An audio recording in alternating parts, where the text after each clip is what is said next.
আসসালামু আলাইকুম প্রিয় দর্শক, আপনাদের সবাইকে আমন্ত্রণ জানাচ্ছি চ্যানেল আই সংবাদে। এখনকার এই সংবাদ আয়োজনে আপনাদের সাথে আছি আমরা দুজন, আমি হাসিব মার্জান, আমি মেহেরুন্নেসা তাহমিনা। বিস্তারিত সংবাদের শুরুতে জানিয়ে দিচ্ছি ফ্রেশ প্রিমিয়াম টি সংবাদ শিরোনামগুলো। সাবেক আইজিপি বেনজির দেশের বাইরে গেছেন কিনা জানেন না স্বরাষ্ট্রমন্ত্রী, অনিয়ম হয়ে থাকলে আইন অনুযায়ী বিচার মন্তব্য। এমপি আনার হত্যা ঘটনা তদন্তে নেপালে 4 সদস্যের গোয়েন্দা দল, গুরুত্বপূর্ণ আসামিদের দেশে আনতে ইন্টারপোলের মাধ্যমে কাঠমান্ডুকে চিঠি। আজ থেকে আবারও বন্ধ মালয়েশিয়ার শ্রমবাজার, সরকারের সর্বোচ্চ পর্যায়ের সিদ্ধান্ত পরিবর্তনের সুযোগ নেই ঘোষণা।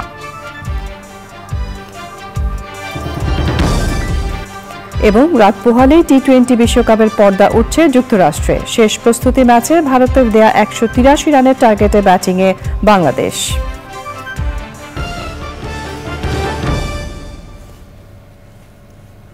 সংবাদ শিরোনামগুলো জানাচ্ছিলাম। এখনকার এই সংবাদ আয়োজন একই সঙ্গে চ্যানেল আই এর ইউটিউব চ্যানেলে এবং চ্যানেল আই এর ওটিটি প্ল্যাটফর্ম আই স্ক্রিনে লাইভ স্ট্রিম হচ্ছে। এবার যাচ্ছে বিস্তারিত প্রসঙ্গে। স্বরাষ্ট্রমন্ত্রী আসাদুজ্জামান খান বলেছেন, সাবেক আইজিপি বেনজির আহমেদকে কোনো নিষেধাজ্ঞা দেওয়া হয়নি, তবে তিনি দেশের বাইরে গেছেন কিনা সেটিও জানা নেই। তিনি জানিয়েছেন, যদি কেউ অনিয়ম করে থাকে আইন অনুযায়ী বিচার করা হবে। নাজিব বেগের রিপোর্ট। দুর্নীতির অভিযোগ সামনে আসার পর পুলিশের সাবেক আইজি বেনজির আহমেদ দেশের বাইরে চলে গেছেন কিনা তা নিয়ে তৈরি হয়েছে ধূম্রজাল। সরকারের পক্ষ থেকে বলা হচ্ছে বিষয়টি তাদের জানা নেই। ঢাকা বিশ্ববিদ্যালয়ে ছাত্র শিক্ষক কেন্দ্রে ছাত্রলীগের এক অনুষ্ঠান শেষে স্বরাষ্ট্রমন্ত্রী জানালেন, এ বিষয়ে তিনি নিজেও অবগত নন। বেনজির আহমেদের কারণে পুলিশের ভাবমূর্তি নষ্ট হচ্ছে কিনা জবাব দেন এমন প্রশ্নের। তাকে তো এখনো আমরা নিষেধাজ্ঞা দেইনি, শুধু সে নিষেধাজ্ঞার আগে চলে যেয়ে থাকে। আমি এখনো কিন্তু সঠিক জানি না সে আছে কিনা চলে গিয়েছে। আমাকে জেনে কথা বলতে হবে। আপনারা যে প্রশ্নটা করছেন, আমাকে জেনে কথা বলতে হবে। কেন? এটা ব্যক্তিগত ব্যাপার। পুলিশ বাহিনী, আমার পুলিশ বাহিনী অনেক ভালো কাজ করছে। যদি ব্যক্তি কোনো কিছু করে থাকে তার দায় প্রতিষ্ঠান নেয় না। স্বরাষ্ট্রমন্ত্রী বলেন, বেনজির আহমেদের বিরুদ্ধে অভিযোগের অনুসন্ধান চলছে, অনিয়ম করলে পার পাওয়ার সুযোগ নেই।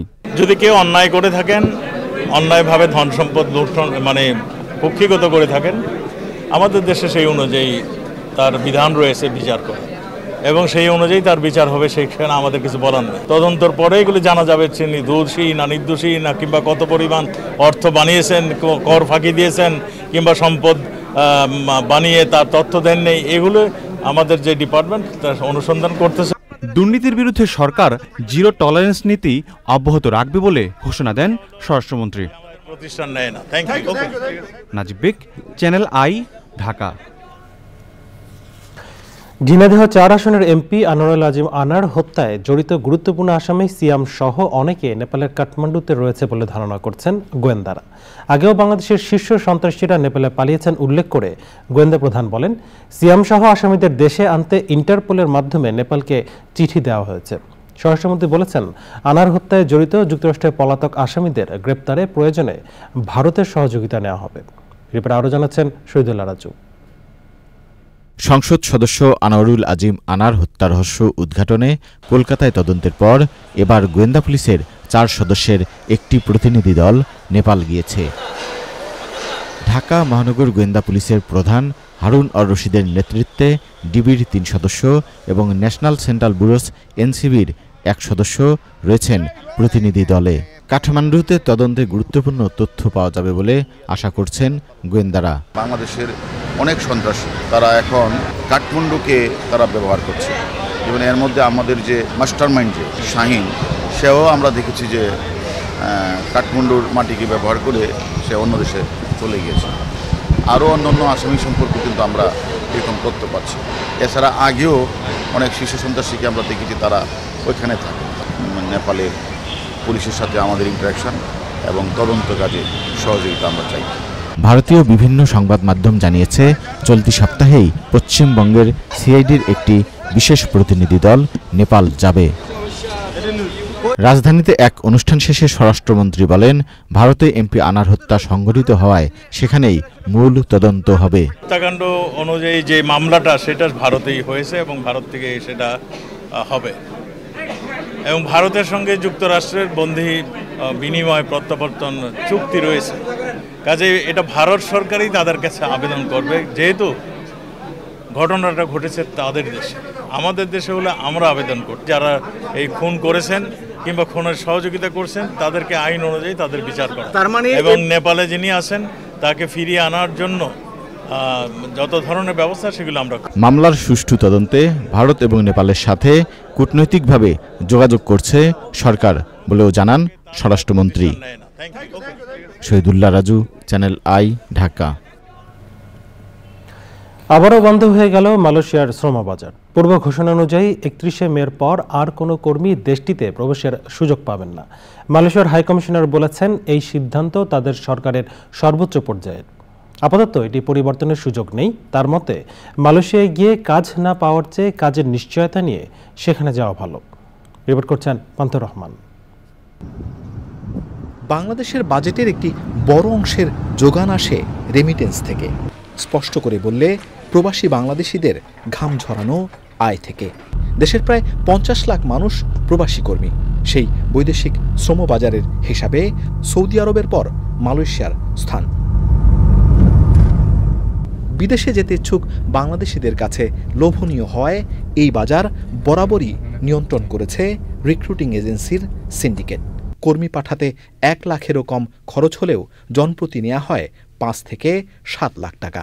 অনিয়মের অভিযোগে 2009 সালে কর্মী নেওয়া বন্ধ করে দেয় মালয়েশিয়া। 2016 সালে খুলে দিলেও 2 বছরের মাথায় আবারও বন্ধ। সর্বশেষ 2022 সালে খুলে দেওয়া হয়। মার্চে আবারও ঘোষণা আসে, 31শে মের পর মালয়েশিয়ায় আর কোনো কর্মী প্রবেশের অনুমতি নেই। চাহিদার তুলনায় বেশি মানুষের কাছ থেকে টাকা নিয়ে তাদের পাঠাতে ব্যর্থ হওয়া এজেন্সিগুলো আপাতত লাপাত্তা থাকলেও কদিন ধরে বিমানবন্দরে পড়ে আছেন অনেকে। সাংবাদিকদের সঙ্গে আলোচনায় হাইকমিশনার বলেন, মালয়েশিয়ায় শ্রমবাজার বন্ধের সিদ্ধান্ত আগেই জানিয়ে দেয়া হয়েছে। Extension right now, I have no knowledge about it, but like I said, as of now, this is the decision of the Malaysian government, and this was the decision at the highest level. It was already decided quite some time ago. Deadline in order to ensure the job is there, and in order to arrange whatever we have on our plate. Because like I said, there are many illegals in Malaysia. High commissioner জানান, এই সিদ্ধান্ত সব দেশের কর্মীদের জন্যই প্রযোজ্য। পান্থর Rahman, channel I, Dhaka.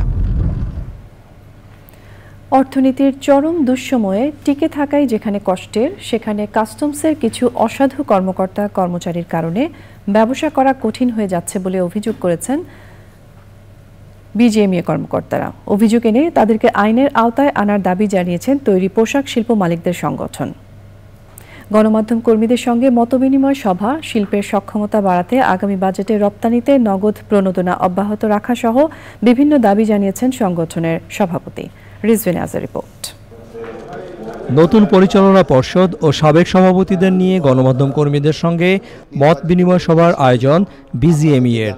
রপ্তানি আয়ে প্রধান খাতটির উদ্যোক্তাদের প্রায় সবারই অভিযোগ কাস্টমস কর্মকর্তাদের স্বেচ্ছাচারিতা এবং হয়রানির। রপ্তানি পণ্য ছাড়করণ ও পণ্য চালান, জাহাজীকরণ ও ওজনের ক্ষেত্রে এবং এইচএস কোড নিয়ে অহেতুক অপব্যাখ্যা জটিলতা সৃষ্টি করে এবং কাটিং তদারকি শর্তের নামে আমাদের হয়রানি করা হচ্ছে। অপরাধী যেই হোক, সেটা আমাদের মধ্যে হোক আর কাস্টমসের হোক, অপরাধী যে হোক, তাকে বিচার এবং আইনের আওতায় আনার জন্য আমরা প্রস্তাব করেছি।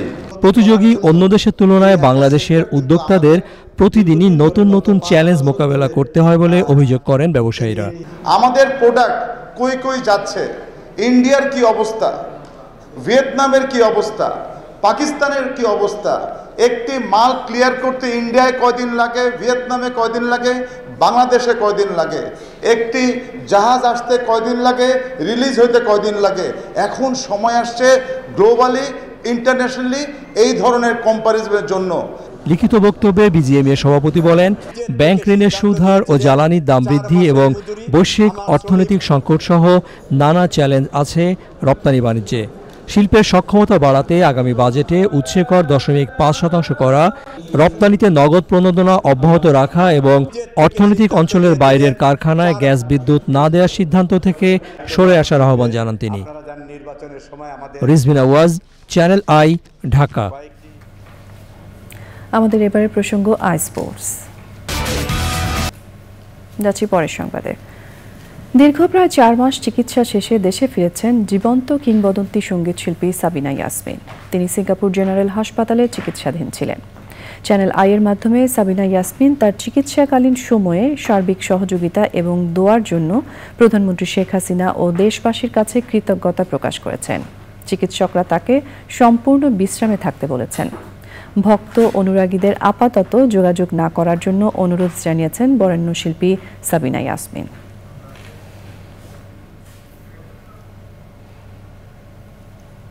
প্রিয় দর্শক, সংবাদের এ পর্যায়ে আমরা নিয়ে নিচ্ছি একটা বিরতি।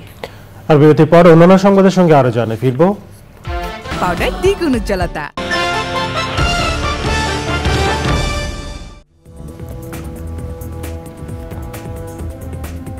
প্রিয় দর্শক, আপনারা দেখছেন চ্যানেল আই সংবাদ।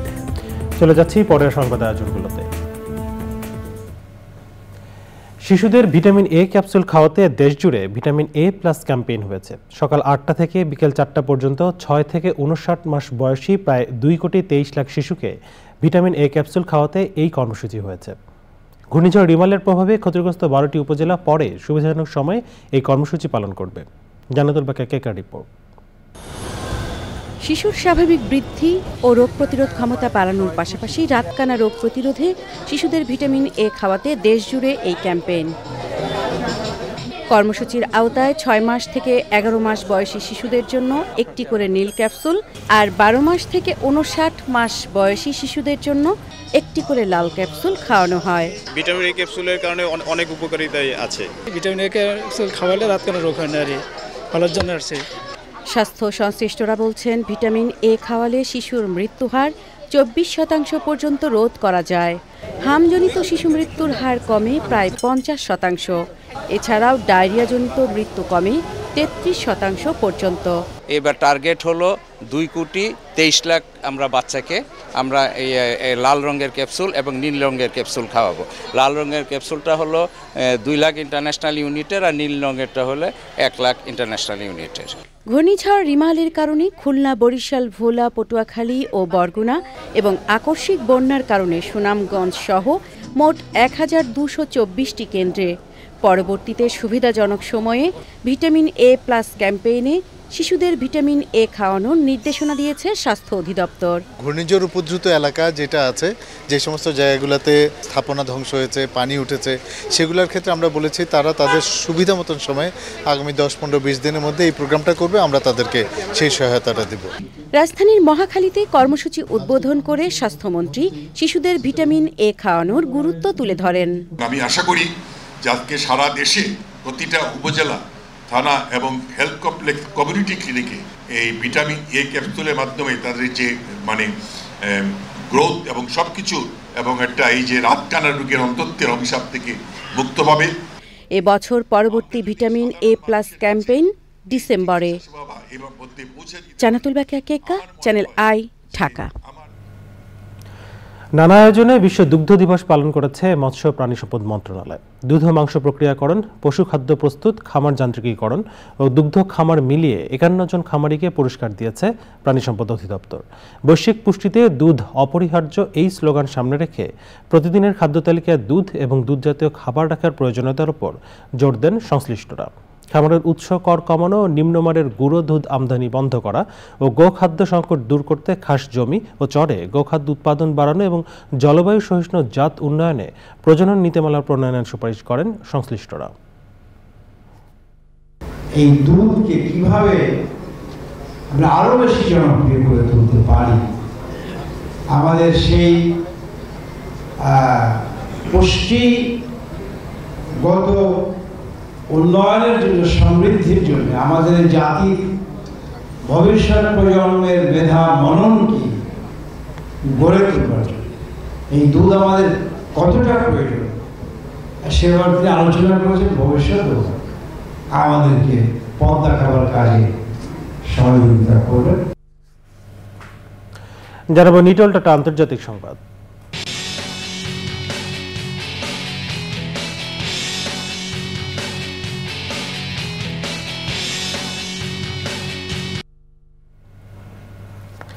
ভারতের লোকসভা নির্বাচনের সপ্তম ধাপ ও শেষ দফায় ভোট গ্রহণ হয়েছে। শেষ দফার ভোটে বেশ কিছু জায়গায় হামলা ও মারধরের ঘটনা ঘটেছে, তবে ভোটার উপস্থিতি 50% বেশি ছিল। সকাল 7টায় ভোট গ্রহণ শুরু হয়ে চলে সন্ধ্যা 6টা পর্যন্ত। শেষ দফায় ভোট হয়েছে দেশটির 8টি রাজ্য কেন্দ্রশাসিত অঞ্চলের 57টি লোকসভা আসনে। এর মধ্যে রয়েছে বিহারের 8টি, হিমাচল প্রদেশের 4টি, ঝাড়খণ্ডের 3টি, ওড়িশার 6টি, পাঞ্জাবের 13টি, উত্তরপ্রদেশের 13টি, পশ্চিমবঙ্গের 9টি ও চণ্ডীগড়ের 1টি আসন। নির্বাচনের তৃতীয় দফায় ক্ষমতায় আসতে আশাবাদী কেন্দ্রে ক্ষমতাসীন দল বিজেপি, তবে এবারে নির্বাচনে ঘুরে দাঁড়ানোর চেষ্টা করছে কংগ্রেস জোট।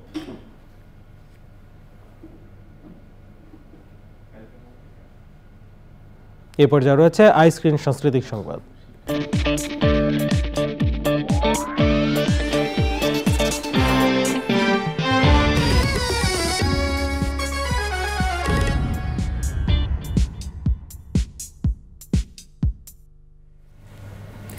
বিনোদনের স্মার্ট দুনিয়া ওটিটি প্ল্যাটফর্ম আইস্ক্রিনে প্রদর্শন হচ্ছে ক্লাসিক সব সিনেমা, নাটক ও ওয়েব সিরিজ।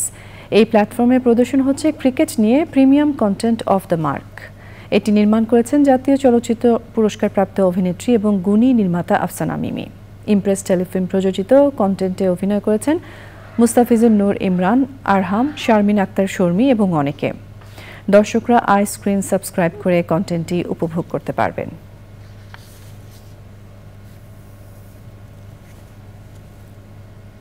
এবারে রয়েছে কৃষি সংবাদ।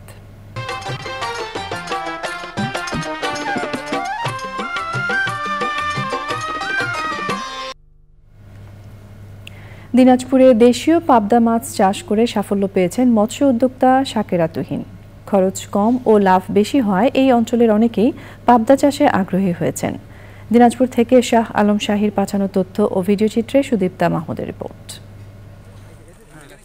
দিনাজপুর জেলার পার্বতীপুর উপজেলার ভবের বাজার ইন্দ্রপুর গ্রামে ছোট বড় মিলিয়ে 7টি পুকুর রয়েছে মাছ চাষী শাকেরা তুহিনের। এর মধ্যে 16 একর আয়তনের বড় 3টি পুকুরে দেশীয় জাতের পাবদা মাছ চাষ করছেন তিনি। ছোট পুকুরগুলোতে পাঙাশ, রুই, কাতলা, মৃগেল, সিলভার কাপ, চিতল সহ বিভিন্ন প্রজাতির মাছ চাষ হচ্ছে। পাশাপাশি তার পুকুরগুলোতে কর্মসংস্থানের সুযোগ হয়েছে বেশ কয়েকজন শ্রমিকের। আগে আমি প্রথমে রুই, মৃগেল, কাতলা চাষ করতাম, আর এখন পাবদা চাষ করতেছি। পাবদাতে হলে লাভবান বেশি, খরচ কম। আমার পুকুরে এখন 1,17,000 পাবদা। শাকেরার মাছ চাষের সাফল্যে অনুপ্রাণিত হয়ে এলাকায় এখন অনেকেই দেশীয় পাবদা চাষে আগ্রহ দেখাচ্ছেন। দিনাজপুর থেকে আসছি, আমার পুকুর আছে। আমি শুনছি এখানে পাবদা মাছ আবাদ হচ্ছে। আমি দেখতে আসছি, আমি উদ্যোগ নিচ্ছি যে আমার পুকুরে পাবদা মাছ আবাদ করব। পাবদা মাছে প্রচুর পুষ্টিগুণ রয়েছে। দেশীয় পাবদা মাছ অনেক বেশি সুস্বাদু। স্থানীয় বাজারে এ মাছের অনেক চাহিদাও রয়েছে। Sudipta Mahmud, channel I. এবারে রয়েছে প্রকৃতি সংবাদ।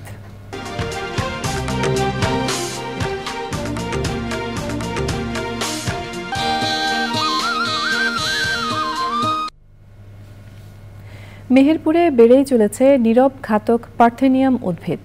বাড়ির আঙিনা, রাস্তার দুই ধার কিংবা ফসলের মাঠে জন্মানো এই গাছ হতে পারে মৃত্যুর কারণও।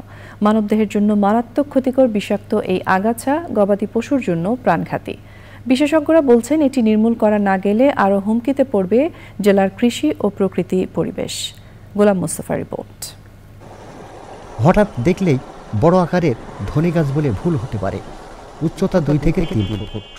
চিকন সবুজ পাতার ফাঁকে ছোট ছোট সাদা ফুলে আকর্ষণীয় দেখায় গাছগুলোকে। কিন্তু সাইলেন্ট এই কিলার পার্থেনিয়াম হাইড্রোপোরা যে কতটা ক্ষতিকর সে বিষয়ে জানেন না অধিকাংশ মানুষই। পার্থেনিয়ামের ক্ষতিকর প্রভাবে মারাত্মক হারে কমছে ফসলের উৎপাদন। এই গাছের দ্বারা মানুষ সহ অন্য প্রাণীরাও ক্ষতিগ্রস্ত হচ্ছে। বিভিন্ন রকম আগাছা বীজ দিয়ে মারতে পারছে না, এই সরকারকে একটু ব্যবস্থা নেওয়ার দরকার। এই গাছটা প্রচুর ক্ষতিকর, আমাদের তো মাঠ সব ভরে গেল গাছরা। কৃষি বিভাগকে অনুরোধ করব এই আগাছাগুলো নির্মূল করার ব্যবস্থা যেন করে দেয়। চর্মরোগ, ব্রঙ্কাইটিস, ফুসফুসজনিত নানা রোগ সহ স্বাস্থ্য ঝুঁকিতে মানুষ। এগুলোকে উত্তোলন করে একেবারে আগুন দিয়ে পোড়ায় ফেলতে হবে। জেনেছি যে আমেরিকা বা নর্থ আমেরিকা থেকে আসা যেগুলো আমাদের জন্য কিছুটা হলেও স্বাস্থ্যের জন্য ক্ষতিকর। এটা একটা গুল্ম জাতীয় উদ্ভিদ, কখনো যদি গরুর খাবারের মধ্যে চলে যায় তাহলে সেটা কি গাভীর দুধ, সেটা তিতা হতে পারে এবং সেইটা খেলে মানুষ মৃত্যু পর্যন্ত হতে পারে। প্রকৃতি ও পরিবেশের জন্য হুমকি হয়ে দাঁড়িয়েছে পার্থেনিয়াম। আমরাই না, শুধু আমাদের গৃহপালিত যে সমস্ত পশু আছে, বিশেষ করে ছাগল, ভেড়া, গরু, মহিষ, এগুলাও এটার হুমকির সম্মুখীন হচ্ছে এবং সম্মুখীন হবে। বীজ আসার আগেই বিষাক্ত এই আগাছা ধ্বংস করার পরামর্শ কৃষিবিদদের। চাষিদেরকে বলবো বা যাতে এটা না ছড়ায় তারা যেন এই কাজটা করে। এজন্য আমরা কৃষি বিভাগও উদ্বুদ্ধ করতেছি এবং দরকার আমরা কিছু তাদের উৎসাহিত করার জন্য আমরা নিজেরা কিছু লেবার নিয়েও আমরা কিছুটা কাজ করতে পারি। ভয়ঙ্কর পার্থেনিয়াম নির্মূলে সংশ্লিষ্ট সব পক্ষের সহায়তা চেয়েছেন এলাকাবাসী। মেহেরপুর থেকে গোলাম মোস্তফা, চ্যানেল আই। গাইবান্ধার গোবিন্দগঞ্জে বিশ্ব তামাক মুক্ত দিবস উপলক্ষে র্যালি ও আলোচনা সভা হয়েছে। এতে প্রধান অতিথি ছিলেন সংসদ সদস্য অধ্যক্ষ আবুল কালাম আজাদ। সভাপতিত্ব করেন ভূমি সহকারী কমিশনার আব্দুল্লাহ বিন শফিক। দিবসটি উপলক্ষে মেহেরপুরে আলোচনা সভা হয়েছে। অতিরিক্ত জেলা ম্যাজিস্ট্রেট শামীম ভুইয়ার সভাপতিত্বে সভায় বক্তব্য রাখেন মেহেরপুর সদর উপজেলা নির্বাহী কর্মকর্তা doctor Kazi Najib Hasan, civil surgeon officer, medical officer doctor Inzamamul Haque সহ অন্যরা। টাঙ্গাইলের বাসাইলে বিশ্ব তামাক মুক্ত দিবস উপলক্ষে র্যালি হয়েছে। জাতীয় যক্ষ্মা নিরোধ সমিতি নাটাব বাসাইল উপজেলার উদ্যোগে আয়োজিত এই র্যালিটি উপজেলা স্বাস্থ্য কমপ্লেক্স থেকে শুরু হয়ে শহরের বিভিন্ন সড়ক প্রদক্ষিণ করে।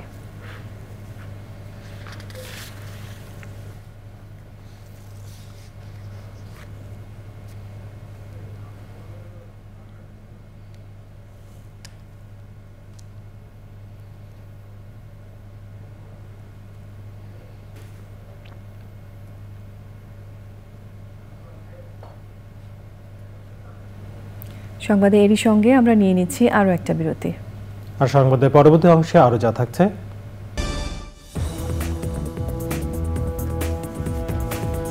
স্বাগত জানাচ্ছি আরও একবার চ্যানেল আই সংবাদে। জানিয়ে দিব অন্যান্য সংবাদগুলো। রাজধানীর স্বনামধন্য শিক্ষা প্রতিষ্ঠান একে স্কুল অ্যান্ড কলেজের মেইন ক্যাম্পাসে একেএসসি সায়েন্স কার্নিভালের সমাপনী পুরস্কার বিতরণী হয়েছে। একই স্কুল অ্যান্ড কলেজ সায়েন্স ক্লাবের উদ্যোগে 3 দিনের কার্নিভালে দেশের বিভিন্ন শিক্ষা প্রতিষ্ঠানের শিক্ষার্থীরা project display, wall magazine, math ও সায়েন্স অলিম্পিয়াড সহ বিভিন্ন ইভেন্টে অংশগ্রহণ করে। একই স্কুল অ্যান্ড কলেজের ভারপ্রাপ্ত অধ্যক্ষ মোহাম্মদ সালাউদ্দিন আহমেদের সভাপতিত্বে অনুষ্ঠানের প্রধান অতিথি ছিলেন ঢাকা 5 আসনের সংসদ সদস্য মশিউর রহমান মোল্লা সজল।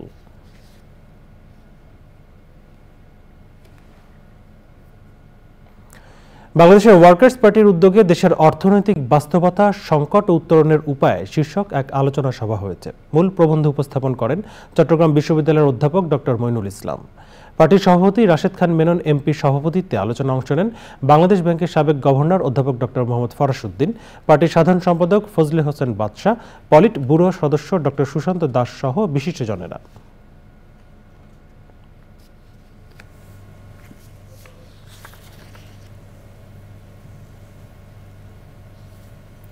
আগামী 10 জুনের মধ্যে তৈরি পোশাক শ্রমিকদের বেতন বোনাস পরিশোধের দাবিতে বিক্ষোভ ও মিছিল সমাবেশ করেছে গার্মেন্টস শ্রমিক অধিকার আন্দোলন। জাতীয় প্রেস ক্লাবের সামনে মিছিল পূর্ব সমাবেশ থেকে তারা এই দাবি জানান। টেক্সটাইল গার্মেন্টস শ্রমিক ফেডারেশনের সভাপতি অ্যাডভোকেট মাহবুবুর রহমান ইসমাইল, গার্মেন্টস শ্রমিক ঐক্য ফোরামের সভাপতি মোশরেফা মিশু সহ বিভিন্ন শ্রমিক সংগঠনের প্রতিনিধিরা সংহতি প্রকাশ করে বক্তব্য রাখেন। পরে একটি বিক্ষোভ মিছিল নগরীর বিভিন্ন সড়ক প্রদক্ষিণ করে। স্মার্ট পলিমার ইন্ডাস্ট্রিজ কর্তৃপক্ষের বিরুদ্ধে চট্টগ্রামের হাটহাজারী উপজেলার দক্ষিণ পাহাড়তলী এলাকার কয়েকশো পেশাজীবী পরিবারের প্রায় 4800 শতক জমি আত্মসাতের অভিযোগ উঠেছে। চট্টগ্রাম প্রেস ক্লাবে আয়োজিত এক সংবাদ সম্মেলনে পাহাড়তলী ফতেহাবাদ আবাসিক কল্যাণ সমিতির নেতারা অভিযোগ করেন, স্মার্ট পলিমার ইন্ডাস্ট্রিজের কর্ণধাররা প্রশাসনকে ম্যানেজ করে শতাধিক পেশাজীবীর বিরুদ্ধে মামলা দিয়ে হয়রানি সহ বিভিন্নভাবে নির্যাতন চালাচ্ছে। সংবাদ সম্মেলনে স্মার্ট পলিমার ইন্ডাস্ট্রিজ কর্তৃপক্ষের নির্যাতনের বর্ণনা দেন কল্যাণ সমিতির সহ সভাপতি আবু বক্কর সিদ্দিক, সভাপতি সৈয়দ হোসেন, সাধারণ সম্পাদক রোখন উদ্দিন চৌধুরী, সহ সভাপতি ক্যাপ্টেন আতিক ইউ.এ. খান সহ সমিতির অন্যরা সে সময় উপস্থিত ছিলেন। মেলোডিয়াস ভায়োলিন একাডেমির বাৎসরিক পুনর্মিলনী ও ভায়োলিন সন্ধ্যা অনুষ্ঠিত হয়েছে। শনিবার সন্ধ্যায় বাংলাদেশ ফিল্ম আর্কাইভ মিলনায়তনে আয়োজিত অনুষ্ঠানে প্রধান অতিথি ছিলেন বাংলাদেশ বেতারের মহাপরিচালক রবীন্দ্রশ্রী বড়ুয়া। বিশেষ অতিথি ছিলেন বাংলাদেশ বেতারের প্রধান প্রকৌশলী মোহাম্মদ তৌহিদুর রহমান ও বিশিষ্টজনেরা। পরে মনোমুগ্ধকর ভায়োলিন পরিবেশন করেন শিল্পীরা।